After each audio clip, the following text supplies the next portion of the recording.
Talaja Bhavnagar highway પર આવેલ ત્રાપજ નજીક આગનો બનાવ બન્યો હતો, જેમાં જાણવા મળતી માહિતી મુજબ તળાજા ભાવનગર હાઈવે પર આવેલ ત્રાપજ પાસે આગ લાગી હોવાની માહિતી મળી હતી, જેમાં આ બનાવને લઈને અલંગ ફાયર ફાઇટર ઘટનાસ્થળે દોડી ગયું હતું અને આગ ઓલવવાની કામગીરી હાથ ધરી હતી।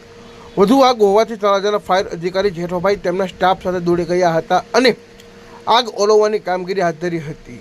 હવે આ આગ ક્યાં લાગી છે તેની વધુ માહિતી મેળવી રહી છે, વધુ વિગતોની રાહ જોવી રહી।